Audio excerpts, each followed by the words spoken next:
Sir, JNU में एक दिन पहले जिस तरह की नारेबाजी हुई पीएम मोदी को लेकर, गृह मंत्री अमित शाह को लेकर, उस मामले में एफआईआर दर्ज की गई है, जांच पड़ताल हो रही है, वीडियो देखा जा रहा है।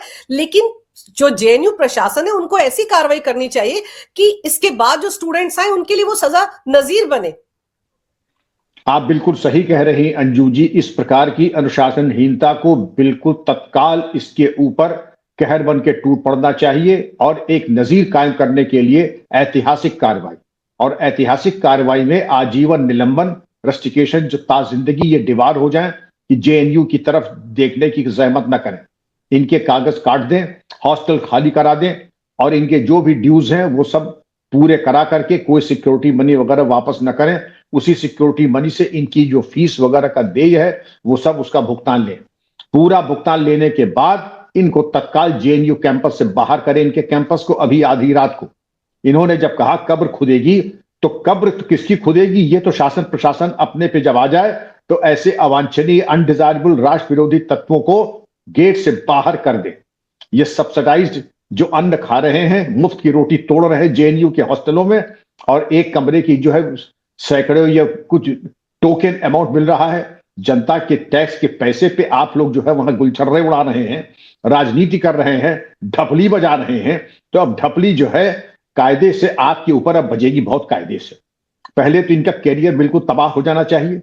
एफआईआर तो जो होगी ही, एफआईआर के बाद चार्जशीट होंगे, तो ये मान के चलिए इनका कैरियर वगैरह सब हो गया चौपट। यूपीएससी या किसी भी सरकारी नौकरी छोड़ दीजिए, प्राइवेट नौकरी छोड़ दीजिए, जो पुलिस का रिकॉर्ड है वो कन्वर्जेंस है, उसका डेटाबेस बनेगा, और जो कुछ आपने किया है ये ताजिंदगी आपका पीछा अब नहीं छोड़ेगा। निर्वाचित गृह मंत्री, निर्वाचित प्रधानमंत्री को, निर्वाचित सरकार को तो दरअसल उनकी कब्र तो नहीं खुदेगी, लेकिन आपने आज अपनी कब्र अपने दोनों हाथों से खुद खोद ली है। और आपने जो कब्र खोदी है उसको अब कोई पाट नहीं पाएगा, और वो कब्र जो है मुस्तकिल आपकी बन चुकी है। आप ही उसमें जाएंगे अंदर, आपका कैरियर जाएगा, आपके माँ बाप की प्रतिष्ठा जाएगी। तो ठीक है, आपने रॉन्ग नंबर डायल आज कर दिया है, तो अब इसके लिए तैयार रहिए, क्योंकि इसके जो परिणाम होंगे आपके मरते दम तक, और उसके बाद भी आप कहलाए जाएंगे हिस्ट्री शीटर कम से कम, मुजरिम कम से कम, आरोपी कम से कम। सजा याफ्ता होंगे कि नहीं होंगे ये मैं नहीं जानता हूं, लेकिन मुजरिम, आरोपी और हिस्ट्री शीटर आप ताज जिंदगी रहेंगे। सर, 2016 में जब इसी जेएनयू में अफजल के नाम पर नारेबाजी हुई थी, अफजल हम शर्मिंदा हैं, तेरे कातिल जिंदा हैं, भारत के टुकड़े होंगे इंशाल्लाह इंशाल्लाह, उस वक्त अगर कन्हैया कुमार जैसे लोगों पर उसी वक्त इनका पत्ता साफ कर दिया जाता जेएनयू से, तो शायद ये घटना जो कल हुई है ये कभी नहीं होती। 2016 की बात कर रही हैं, आज 2026 हो गया है। 10 साल से ये लोग मुफ्त की रोटी तोड़ते हैं जेएनयू में, और वहां पे subsidise mess, subsidise hostel, subsidise facilities, और उसका आनंद ले रहे हैं। लेकिन अगर आप एक एक अफजल हम शर्मिंदा है, अरे तुमको अपने आप से तो शर्म आई नहीं, तुमको अपने आप से, लेकिन अफजल से तुम्हारी मोहब्बत राष्ट्र विरोधी तत्व के लिए अफजल हम शर्मिंदा है, क्योंकि तुम्हारे कातिल हैं, वो लॉ इन्फोर्समेंट मशीनरी है, तुम्हारे साथ उसको खोद के गाड़ देते हैं। ये तो उन्होंने उदारता दिखाई। मुझसे किसी ने उस शो में पूछा था कि अगर आप यहां होते पुलिस कमिश्नर दिल्ली तो आप क्या करते? क्योंकि मैं ये वो करता, ये राजनीति भूल जाते, ये राजनीति भूल जाते, ये दोबारा जैसे ऐसे गायब होते जेएनयू से जैसे गधे के सिर से सींग गायब हो गई है, ये दिखाई नहीं पड़ते। इनकी सेवा दरअसल इन्हें काउंसलिंग की जरूरत है, और सबसे अच्छी काउंसलिंग हमारे थाने के अंदर होती है। ऐसे तत्वों के ऊपर जब काउंसलिंग होती है तो अच्छी तरीके से काउंसलिंग इनके माता पिता को बुला करके, अभिभावकों को बुलवा करके, फिर उनके सामने काउंसलिंग होती है, फिर अलग से काउंसलिंग होती है, फिर एक साथ काउंसलिंग होती है।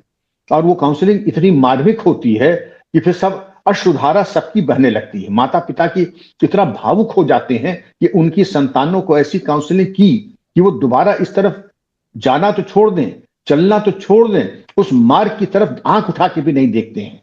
लेकिन वो दरअसल काउंसलिंग इनकी हो नहीं पाई।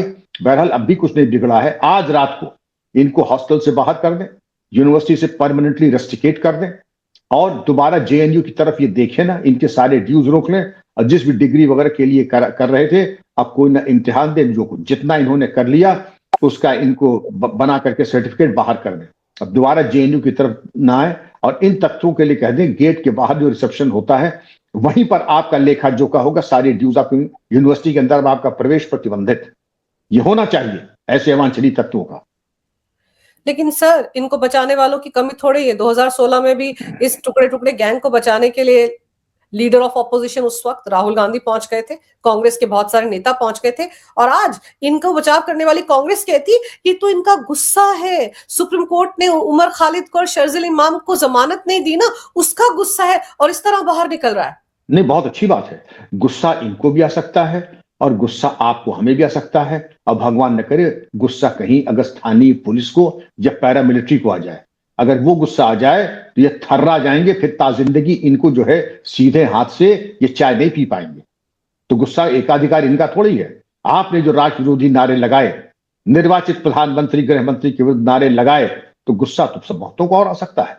अगर गुस्सा उनको आ रहा है तो गुस्सा अगर औरों को आएगा तो फिर ठीक है, आपका गुस्सा आपको मुबारक हो, हमारा गुस्सा हमें मुबारक हो। फिर जिसके जो भारी पड़ जाए। ये बहुत खतरनाक वक्तव्य दिया है कि उनको गुस्सा आ गया। गुस्सा अपना परिमार्जित रखें, अपने आप पे करें। सर फैसला सुप्रीम कोर्ट ने सुनाया, 5 आरोपी थे दिल्ली दंगे के जिनको जमानत मिल गई। सवाल तो ये उठने चाहिए कि उन 5 को भी जमानत क्यों मिली और इन 2 को जमानत नहीं मिली। इसके लिए सुप्रीम कोर्ट पर सीधे सीधे अटैक ना करके पीएम मोदी और गृह मंत्री पर सवाल उठा रहे हैं। आप सोचिए कि अगर अदालत से इनके पक्ष में फैसले आ जाए तब तो बल्ले बल्ले होती है, लेकिन अगर इनके पक्ष में फैसले ना आए तो इस तरह का रायता फैलाया जाता है। क्यों नहीं, खिसियोनी बिलैया खंभा नोचे, ऐसे लोगों के बारे में तमाम लोकोक्तियां हैं। इलेक्शन जीत गए तो साहब हम जनता में लोकप्रिय हैं, जनता की महानता है। हार गए तो ईवीएम जो है बिल्कुल वो रिग्ड है, इलेक्शन कमीशन बिका हुआ है। इलेक्शन कमीशन के अधिकारियों को हम देख लेंगे, उनको जब कभी आप नोट कर लीजिए, इलेक्शन जब हमारी सरकार आएगी तो हम निपटा देंगे। ये भी यही भाषा बोलते हैं। जब ऐसी भाषा उल्टी सीधी असंयत बोलेंगे तो इनके चेले चपाटे भी ऐसी भाषा बोलते हैं। तो ये जो बिल्कुल असंयत बातें बोल रहे हैं, जनता देख रही है और दिन ब दिन ये नेगेटिव मार्किंग और अपने पैर पे कुल्हाड़ी चला रहे हैं और दरअसल एक तरीके से सेल्फ गोल कर रहे हैं। सर जेएनयू जो है वो सरकार के पैसे पर चलता है, वहां पर टैक्स पेयर का पैसा लगता है, सब कुछ इनको सब्सिडाइज्ड मिलता है, जैसे आपने भी बताया। सर इसके बावजूद ऐसा क्या है जेएनयू में कि डफलियां लेकर ये पढ़ाई करने की बजाय इस तरह की नारेबाजी करते हैं और उस पर रोक ही नहीं लगती है। यहाँ जो डफलियां बजा रहे थे और नारे लगा रहे थे वो जेएनयू के जो स्टूडेंट यूनियन है उसके अध्यक्ष, महासचिव, वाइस प्रेसिडेंट, ये सब लोग थे। जो भी हो, डफली बजाना प्रधानमंत्री को, आप तो 2 कौड़ी के नेता हैं। आप एक यूनिवर्सिटी के आप जो हैं अगर पदाधिकारी बन गए यूनियन के, तो कौन सा आपने जो है नोबेल प्राइज पा गए हैं। आप औकात में रहें, सबको अपनी मर्यादा में रहना चाहिए। और देश की निर्वाचित सरकार के गृह मंत्री प्रधानमंत्री की इस तरीके की अगर आपने गाली गलौज किया है, मुकदमा हेट स्पीच का होना चाहिए। आपत्तिजनक और नॉन स्टूडेंट एकेडमिक एक्टिविटी में भाग लेने पे यूनिवर्सिटी अपनी कार्रवाई करे और पुलिस अपनी कार्रवाई करे और इनको कर दे तबाह। ये स्टूडेंट्स नहीं, जैसे ये विद्यार्थी नहीं है, ये विद्या की अर्थी है। दरअसल इनको दरअसल विद्यार्थी कहना भी एक विद्या और विद्यार्थियों का अपमान होगा।